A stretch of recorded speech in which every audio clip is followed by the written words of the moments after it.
欧洲分裂，非洲屠杀，南美基因如何成就世界第一和平密码？欢迎光临深邃视野，我是您的基因导航员劳伦斯星辰。今天我们要去一个地方，这个地方很少登上全球新闻的头条，没有连绵的内战，没有种族清洗，没有难民潮冲破边境。当欧洲在2次世界大战中自毁长城，当亚洲在殖民与革命中反复撕裂，当非洲在部族冲突中挣扎前行，这片大陆却像一个沉默的巨人，安静地坐在西半球。它就是南美洲。你也许会奇怪，南美洲不是有贫民窟、毒品战争和政坛动荡吗？没错，但这些是社会问题，不是文明层面的碎片化战争。南美洲在过去2个世纪里，从未爆发过任何一场类似于巴尔干内战、卢旺达种族灭绝或印巴分治那种规模的以族群边界为核心的大规模杀戮。国与国之间的战争也屈指可数，而且大多的冲突会在几天或几周内草草收场。为什么？政治学家说是民主制度，经济学家说是资源禀赋，历史学家说是殖民遗产。但今天我要给你一个全新的视角，一个藏在数十亿个细胞核里的答案——基因。我们来看一张地图，上面标的是南美洲各地原住民与殖民者后代的线粒体 DNA 和 Y 染色体单倍群分布。你猜怎么着？从安第斯山脉到亚马逊雨林，从大西洋沿岸到太平洋海岸，这些基因标记高度重叠，高度共享。一个巴西人，一个阿根廷人，一个秘鲁人，一个智利人，他们的 DNA 相似度远远超过一个塞尔维亚人与一个克罗地亚人，更远远超过一个卢旺达胡图族人与图西族人。换句话说，南美洲人在生物学上很难把对方划为非我族类，这可能正是这片大陆最强大的和平锚点。今天我们就站在这片基因十字路口，追问一个大胆的问题：共享的祖先是否以生物学的形式为南美洲铸就了一道抵御碎裂的稳定之墙？在展开基因分析之前，我们先要回答一个基础问题。第一站，南美洲的人种到底是怎么构成的？这片大陆的人口是全球独一无二的基因大熔炉，没有一个单一的主流人种，而是由3大源流经过500年深度混合而成。第一源流是美洲原住民，他们是南美洲最早的居民，约2万年前穿过白令路桥南下。今天原住民人口约4000万，占全大陆人口的 8% 左右，但在玻利维亚高达 54%， 在秘鲁占 45%。 那么美洲原住民长什么样？他们在外貌上属于典型的蒙古人种，黄种人与东亚人、北亚人高度接近，皮肤通常呈棕黄色或红棕色，比东亚人更深且偏红，头发黑色、粗硬、笔直，体毛稀疏，面部宽阔扁平，颧骨极为高耸突出，下巴后缩，下颌强健有力，鼻子高挺，鹰钩鼻常见。这种高而窄的鼻型能有效加热干冷空气，是冰河期生存的印记。眼睛深棕色或黑色，部分人有内眦赘皮及蒙古褶。身材相对矮壮，躯干长而四肢短，手小脚小，有助于在寒冷地带减少热量流失。但最令人惊叹的特征是他们的铲形门齿，普通人上门齿内侧光滑，而原住民的门齿两侧边缘向内卷起，形成中间低凹，形似铲子的形状。这一特征在东亚和美洲原住民中出现概率极高，和婴儿臀部的青色蒙古斑一样，是从基因深处确认血脉亲缘的铁证。当然，美洲大陆跨度极大，南北原住民也有差异。北美原住民体型高大，鼻梁如鹰钩，南美亚马逊地区的身材相对矮小粗壮，五官宽厚，而安第斯山脉的印加后裔则身材敦实，下颌格外强健。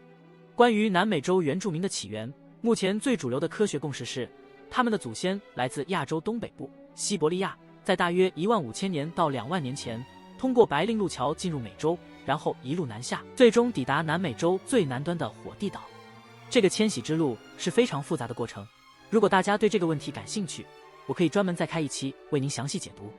第二源流是欧洲人，主要是西班牙人和葡萄牙人。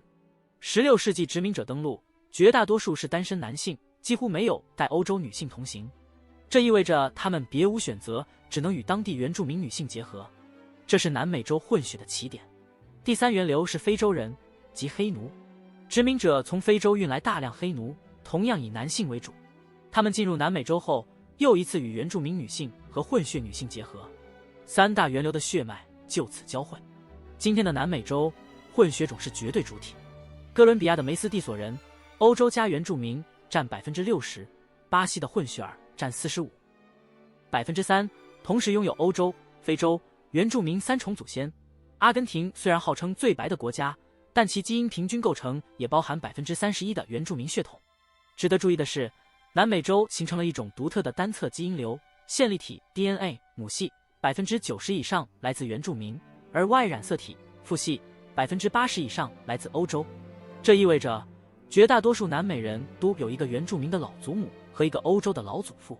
此外，巴西拥有9600万非洲裔后裔，是非洲以外黑人最多的国家，还有约200万日裔生活在巴西，秘鲁也有大量华裔。所以当你走在南美洲任何一座城市的街头，你无法仅凭肤色判断一个人的全部祖先。这里没有种族边界，只有一个渐变的基因光谱，这正是我们接下来要讨论的基因缓冲层的物质基础。第二站，生物缓冲层从基因熔炉到和平基石。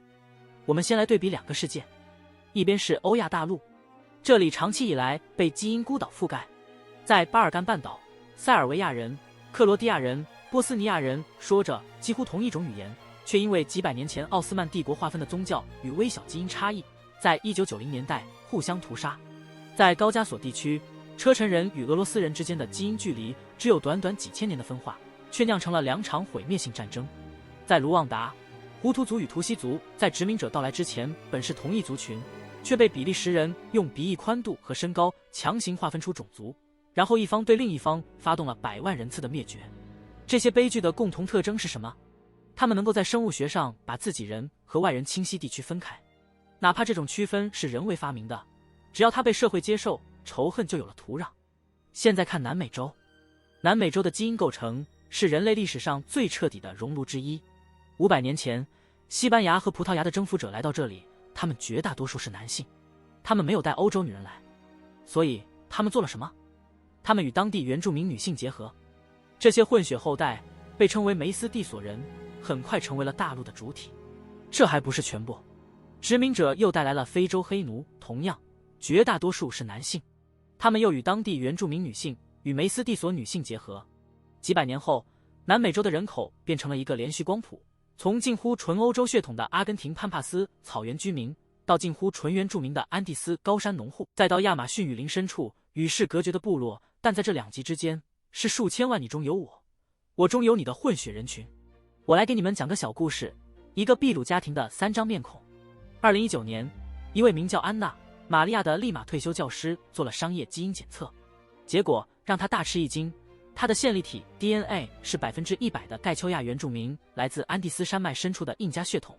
她的 Y 染色体是 100% 的西班牙征服者单倍群，而她的长染色体分析显示，她还有 12% 的西非祖源。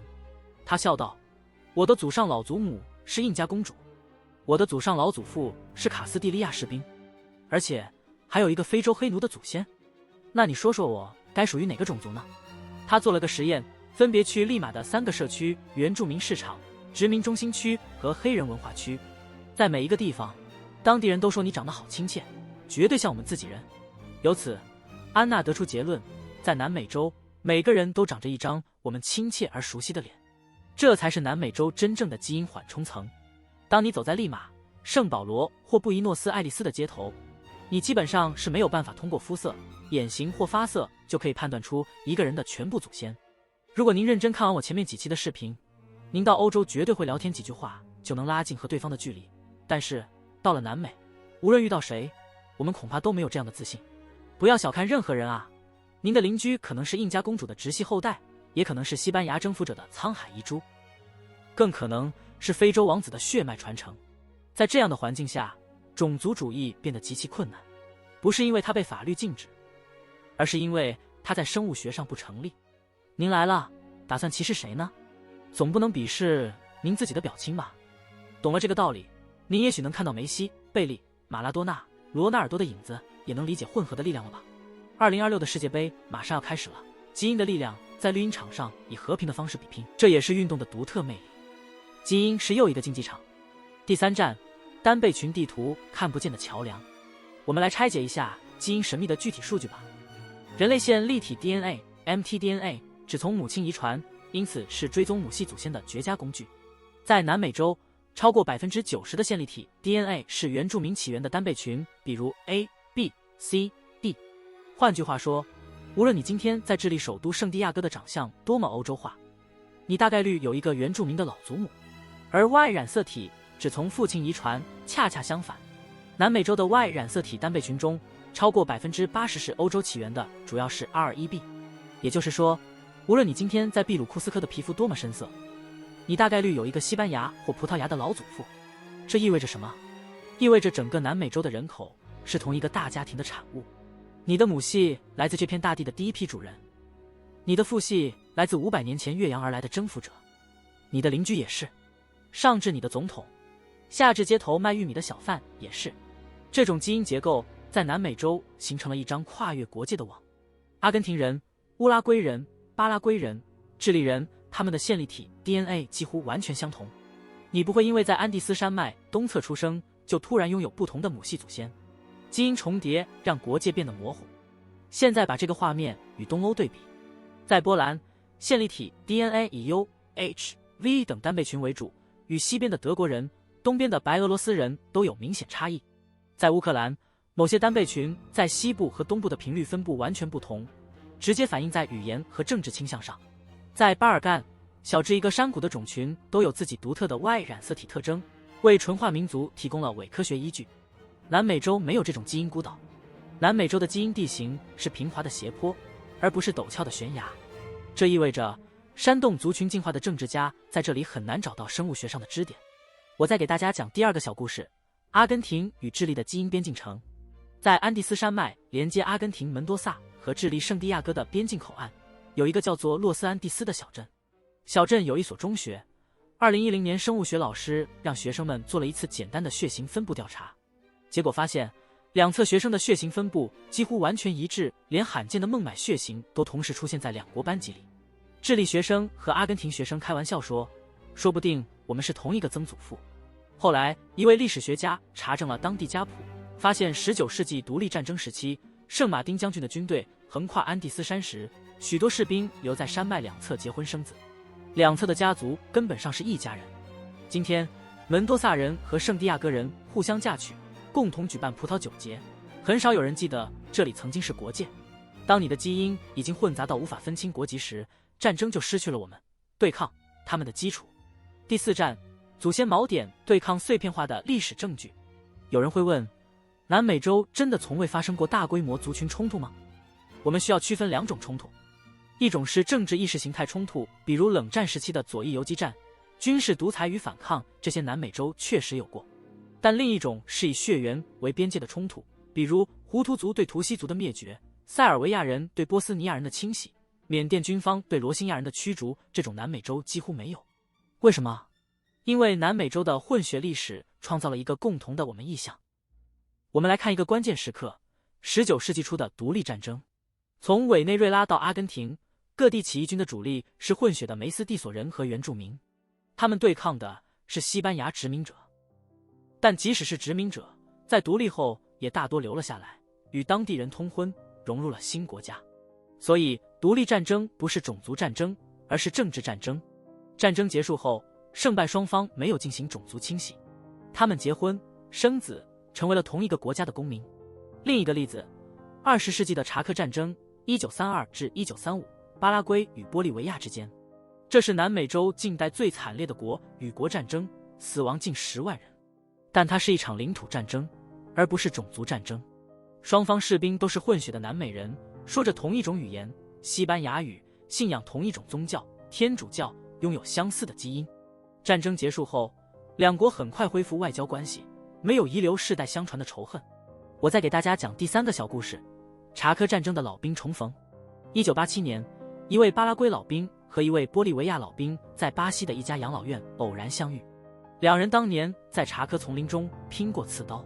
当他们认出彼此军服上的徽章时，先是一愣，然后互相拥抱，哭了。巴拉圭老兵何塞·罗德里格斯说，我一直在想，我当年杀的到底是什么人？现在我看到他像我年轻时的样子，同样的肤色，同样的口音，两人都讲瓜拉尼语和西班牙语，甚至都喜欢吃木薯。我杀的其实是我的兄弟。玻利维亚老兵卡洛斯梅萨则从口袋里掏出一张发黄的照片，那是他在战壕里捡到的一张女人照片，背面写着 Asuncion 1930。何塞接过照片一看，失声叫道：“这是我妹妹。”两个老人沉默了很久。后来，他们的孙辈结了婚。今天，这个家庭的后代既有巴拉圭国籍，也有玻利维亚国籍，但家谱上只写着我们来自查科。对比一下巴尔干战争后，萨拉热窝的塞尔维亚人、克罗地亚人和波斯尼亚人至今仍然几乎不通婚，仍然住在不同城区，仍然用不同的名字给孩子取名。这就是基因孤岛与基因熔炉的根本区别。第5站，检验同质性假说数据与例外。2026年，一项跨国基因研究更新了南美洲的混合图谱。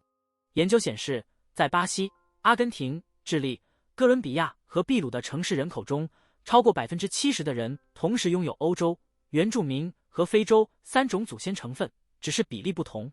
在乡村和边远地区，虽然局部可能存在更纯的组员，例如巴西南部的德裔社区、阿根廷草原深处的威尔士小镇，但这些基因飞地的人口规模太小，地理太封闭，无法通过社会动员来颠覆国家的整体认同。更关键的是，这些飞地并没有引发分离主义运动。为什么？因为混合已经渗透到了高层。即使一个德裔巴西人的父系来自德国，他的母系很可能已经是原住民或葡萄牙裔，他的子女、女婿、儿媳又会进一步把他拉回混血的海洋。南美洲的社会结构不是垂直的纯种等级，而是水平的连续光谱。我来给大家讲述今天的第4个小故事：巴西日裔混血的第3代。圣保罗的自由区是日本以外最大的日裔聚居地。1990年代，第1代日裔移民还保持着与巴西人区分的文化身份。到了2020年代，第3代日裔巴西人，比如足球运动员三都主的后辈们，已经是什么样子？一个典型的第3代日裔巴西人，姓氏可能是 Suzuki， 但脸型已经有明显的高原原住民特征，肤色是小麦色的，讲葡萄牙语，带着圣保罗口音，最喜欢的食物是黑豆炖肉和寿司的混合。他的妻子可能是葡萄牙裔、非裔或者原住民的后代。他的孩子长得像拉美人，而不是东京人。当被问到你是什么人时，他不假思索地回答：“我是巴西人。”这种回答在巴尔干或高加索几乎不可能听到。相比之下，世界上动荡地区的基因格局往往是马赛克拼贴，不同族群居住在各自的地盘，通婚率低，基因边界与地理边界高度重合。于是，政治煽动者可以利用我们对抗他们的生物学叙事。南美洲没有这种马赛克，只有一个渐变的调色盘。第6站，大陆认同的未来。基因稳定器还能撑多久？有人担心21世纪的全球化移民，基因编辑会不会打破南美洲的基因平衡？会不会引入新的未被混合的族群，从而复制欧亚大陆的碎片化？答案是有可能，但概率很低。首先，南美洲的移民来源国主要是其他拉美国家，同属混血文化，以及欧洲、日本、黎巴嫩等地。这些移民到达后，通常在3代之内就与当地人通婚，迅速融入混血谱系。即使是最晚进的移民群体，比如海地人或委内瑞拉难民，也没有形成完全孤立的基因飞地。南美洲的社会文化本身就是杂交的，反过来又不断吸收新的外来成分。其次，南美洲的政治传统虽然时有动荡，但也日趋成熟，与基因结构形成了正反馈。当一个社会已经习惯于族群的混合，任何试图恢复纯种意识形态的政客都很难获得广泛支持。选民会说：“你在说谁？我的叔叔就是你说的那个他者。”最后，我们也要承认，南美洲并非完美，种族主义仍然存在，尤其针对原住民和非洲后裔的歧视仍有社会土壤。但这种歧视是社会阶级的产物，穷人被歧视，而不是生物学边界的产物。一个深肤色的富人不会被挡在高级社区门外，一个浅肤色的穷人也不会自动变成精英。这与种族隔离制度下的南非或吉姆、克劳法的美国有本质区别。终点站，从基因中汲取的和平智慧。现在，让我们回到最初的问题：共享祖先是否稳定了南美洲？答案是，它是稳定器的核心部件之一，但不是唯一。制度、经济、地理、历史都起了作用，但基因提供了一个底层操作系统。当你的邻居在生物学上无法被定义为他者时，极端的民族主义就失去了燃料。我们可以从南美洲的基因故事中学到3件事。第一，混合是和平的催化剂，纯化是冲突的导火索。历史上最血腥的战争往往发生在那些拥有清晰族群边界的地区。南美洲用500年的混血为自己购买了一份长期的和平保险。第二，基因距离是可以被社会活动缩短的。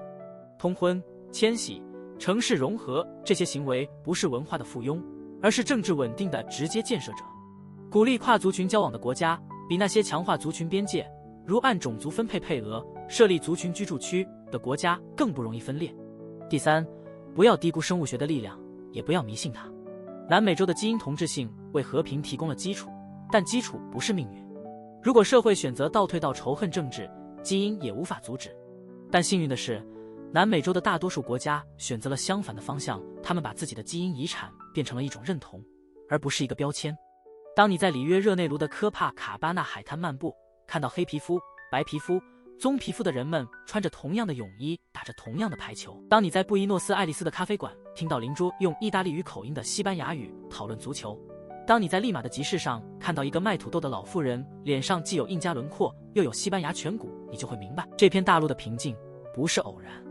它写在了每个人的线粒体里，写在了 Y 染色体里，写在了20亿个核苷酸组成的漫长故事里。南美洲不是一个没有问题的天堂，但它是人类历史上一个成功的实验。当来自3大洲的血脉被迫或自愿地融合在一起，结果不是毁灭，而是一个能够抵御仇恨的新的共同体。也许世界其他地方的躁动与分裂，正因为他们缺少了南美洲的这种基因缓冲层。而南美洲的启示是，和平不是签在纸上的条约，而是流淌在血液里的记忆。可能那里没有人类世俗意义上的富裕，但人生的短暂，也许那份淡然的从容更加可贵吧。亲爱的朋友们，感谢您跟随我们走完全部的站点。如果您喜欢这种从基因组学到政治科学的跨界视角，请点赞、订阅、分享，欢迎您评论，留下您的意见。让我们一起为了人类的文明与和平努力，一起探索未知的密码。以基因为鉴，可以知融合；以历史为鉴，可以知兴衰。我是您的时空导航员劳伦斯，咱们下期再见。